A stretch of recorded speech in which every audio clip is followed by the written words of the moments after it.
I'm Kel. I'm actually not going to read poetry, if that's okay. I'm going to read a little extract from a kind of a bigger prose project that I'm working on. Its working title is A Fix of Light. And just a little bit of context, it's a boy called Hannon, who his emotions physically manifest themselves around him. His anxiety turns to a swarm of bees, his fear causes temperatures to drop, and his joy makes flowers around him bloom.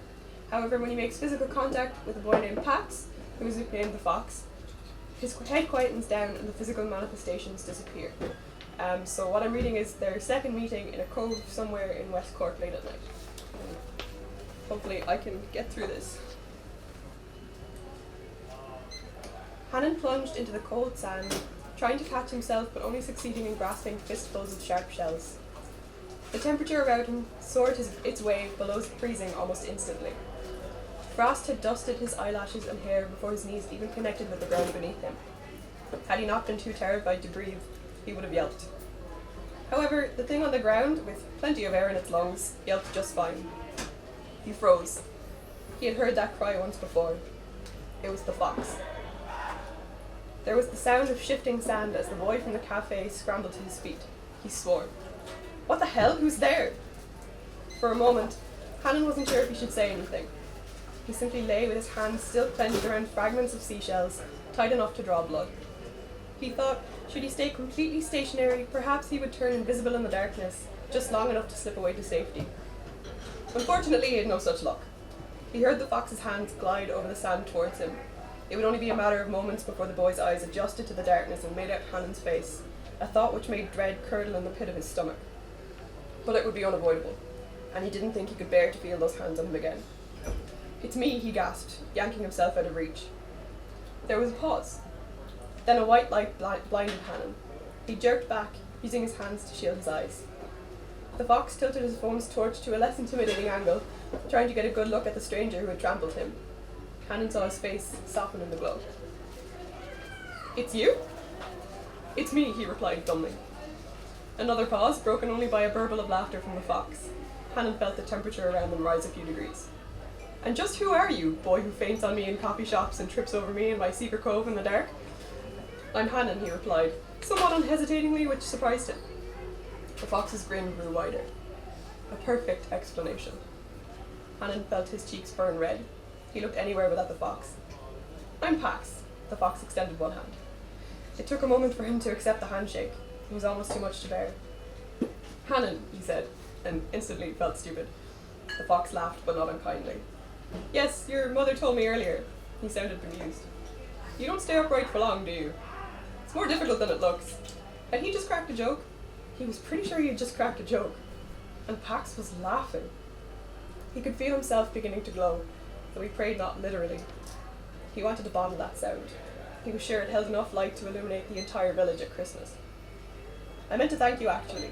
For before, I mean. Pax made a dismissive gesture with one hand. I was hardly going to leave you passed out on the floor in a puddle of tea, now was I? Hannon giggled. No, I guess not. He fiddled with the strings on his hoodie. But you didn't have to bring me all the way home and tuck me into bed. So thanks. You were just so gosh darn cute, how could I help myself? God, he hoped the fox couldn't see him blushing. It was no problem, really. The fox studied him for a moment before speaking again. What are you doing here? Hannon blinked. Oh, I come here to think. That seemed to catch Pax by surprise. You mean you didn't stalk me late into the night just to get a chance to speak with me? He seemed so serious that for a second Hannon was at a loss for words. Pax raised an eyebrow. That, my friend, is what we would call a joke, unless, of course, I've stumbled across some unnerving truth, in which case I am now vastly uncomfortable and must away at once. Hannon felt his lips curl into a smile, one he feared would grow embarrassingly big. He tugged his sleeves down over his hand. His fingertips had begun to glimmer, he was sure.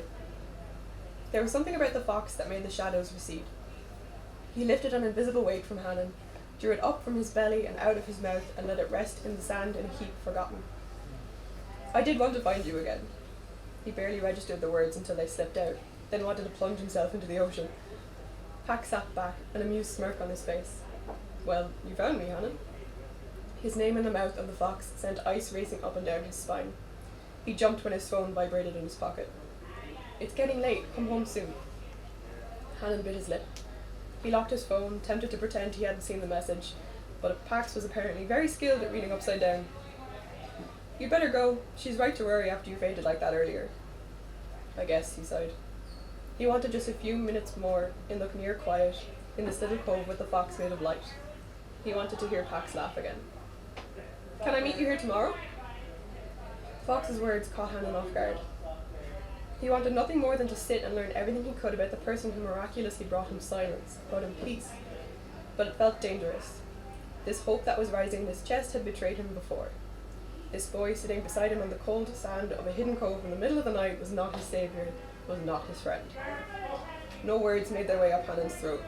They lodged at its base, choking him until he coughed. Pax reached out, grasping Hannon's shoulder while he spluttered.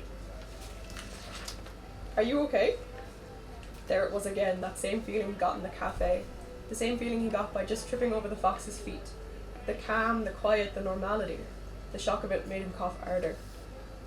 "I'm fine," he croaked eventually. "I just inhaled wrong or something. I'm okay, really." "Oh, phew, I thought it was you reacting to the thought of seeing me again." Hannon gave what he could of a laugh, but his gaze did not leave the ground. A second later, Pax retracted his hand. Though the night concealed it, the fox's smile did not reach his eyes. "I'll take that as a no," he said after a moment, and stood, dusting the sand from his jeans. Meet again tomorrow. An invitation, a threat. But Hannon's head wasn't able to clear itself enough to come up with a plausible excuse, and anyway he wanted to see the fox again. Hadn't that been the point? "Okay." His mouth was speaking for him again. Pax's eyebrows shot up in surprise. "Okay?" "Okay." Pax snorted. "We may have found ourselves smack bang in the middle of a John Green book, my dear Hannon." He offered his hand. Hannon hesitated only a moment before accepting. The now familiar calm rushed down his arm like cool water. Though he tried not to show it, he was extremely reluctant to let the fox go. "Do you live far from here?" Hannon asked.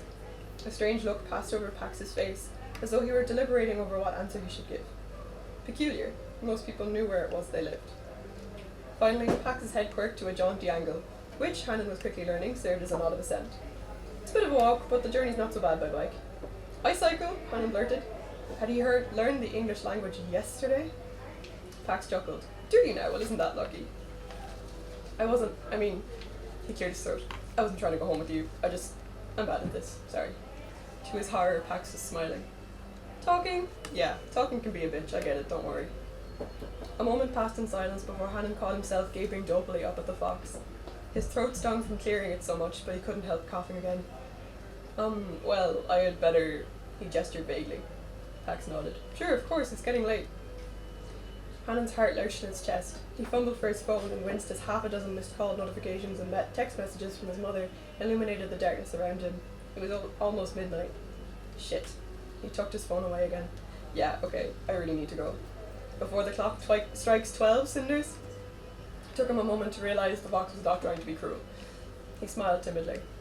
Something in his gut told him to stay.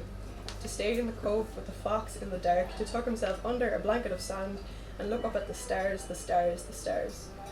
Instead he turned towards the ruined church. "Before my bike turns back into a pumpkin."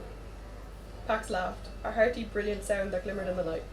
"See you tomorrow?" Hannon called. "Tomorrow," Pax replied. A smile refused to budge from Hannon's lips, even as he climbed onto his bike and angled the wheels towards home. "Tomorrow," he murmured once more, then kicked away from the grass. Thank you.